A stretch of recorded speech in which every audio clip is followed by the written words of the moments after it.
दोस्तों, पढ़ाई करनी है, एग्ज़ाम की तैयारी करनी है, लेकिन मन है कि पढ़ाई में लगता ही नहीं। नींद आने लगती है, मन भटकने लगता है। इतना कोशिश करता हूँ पढ़ाई में मन लगाने की, लेकिन यह ध्यान पढ़ाई में लगता ही नहीं। इधर उधर की बातें दिमाग में घूमने लगती है। कल कर लूँगा, कल पढ़ लूँगा, करते करते वो कल आज तक आया ही नहीं। अरे ये पढ़ाई नहीं, एक चुनौती है। ये परीक्षा नहीं बल्कि एक जंग है, और ये जंग बहुत छोटी सी है, क्योंकि तुम्हें ज़िंदगी में आगे ऐसी ऐसी चुनौती का सामना करना पड़ेगा, ऐसी ऐसी जंग लड़नी पड़ेगी कि तुम्हें समझ में आ जाएगा ये ज़िंदगी जीना आसान नहीं होता। पढ़ाई तो तुम्हें उस आने वाले कल के लिए तैयार कर रही है। अगर अभी तुम इसी से हार मान गए तो आगे क्या करोगे तुम? सचिन और बिल गेट्स का एग्जाम्पल देकर खुद को समझाओगे कि उन्होंने भी पढ़ाई नहीं की थी। अरे उनके दिल में एक जुनून था, एक जज्बा था। तुम अपने आप से पूछो, तुम्हारे दिल में ऐसा कौन सा जुनून और जज्बा है जो बिना पढ़ाई के तुम्हारा हर सपना पूरा कर दे? तुम्हारे अपने उंगलियों के निशान इस दुनिया में किसी और से नहीं मिलते। तो फिर क्यों तुम अपने तुलना दूसरों से करके हार मानते हो?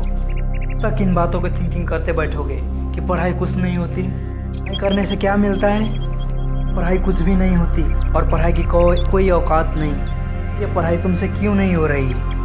तुमको पता है ना, ज़िंदगी में दूसरे से आगे जाना है, दूसरे से बेहतर ज़िंदगी जीना है, तो फिर वह काम करनी पड़ती है जो दूसरों से करते नहीं बनते। सोचो, पढ़ाई भी वही काम है जो हर किसी से करते नहीं बनता, भी करते नहीं बनता। लेकिन अगर तुम कर लोगे तो सोचो, उन सब लोगों से आगे निकल जाओगे जो हार मान चुके हैं। आज अगर तुम अपने मन के ऊपर एक छोटी सी जीत हासिल कर लोगे तो फिर कल तुम बड़ी बड़ी मुश्किलों का भी हल निकाल पाओगे। और सोचो, तुम अगर इतनी छोटी सी चीज़ से हार गए तो आगे क्या करोगे?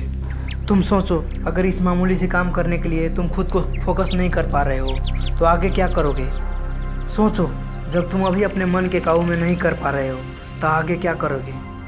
दोस्तों, मैं ये भी नहीं कह रहा हूँ तुमसे कि पढ़ाई से प्यार करो, किताब से प्यार करो, लेकिन कम से कम अपनी ज़िंदगी से तो प्यार करो।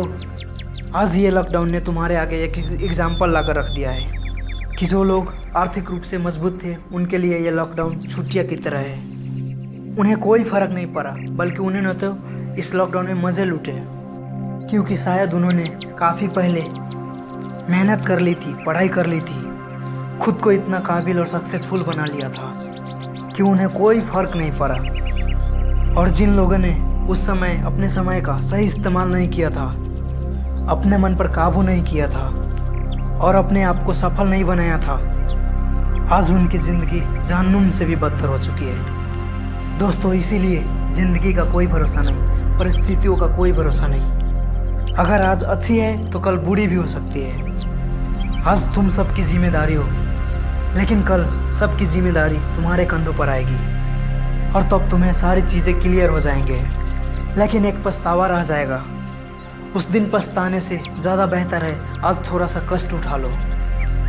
अपने आलस को एक गठरी में डालकर किसी कोने में फेंक दो और मन के भटकाने वाले विचारों को आग लगा दो। समय के बर्बाद करने वाले मोबाइल को भी स्विच ऑफ कर दो। अपने दिमाग को थोड़ा सा खाली करो और एक बार फिर से मेरी कही गई बातों को सुनो। तुम्हें पढ़ने से कोई भी नहीं रोक पाएगा और तुम्हें आगे बढ़ने से भी कोई भी नहीं रोक पाएगा। एक बार मन में शांत दिमाग से खुद को कहो, नो एक्सक्यूज़, फिर देखो क्या होता है। ये बात हमेशा याद रखना, तुमको विकल्प बहुत मिलेगी मार्ग भटकाने के लिए, और संकल्प सिर्फ एक ही काफिर है मंजिल तक जाने के लिए। अगर इंसान में सीखने और बदलने की चाहत हो तो फिर वो अपनी गलतियों से सीखकर अपनी ज़िंदगी को बदल सकता है। तो फिर जो अभी तक हो गया उसका अफसोस मत करो और आज से, अभी से एक नई शुरुआत करो।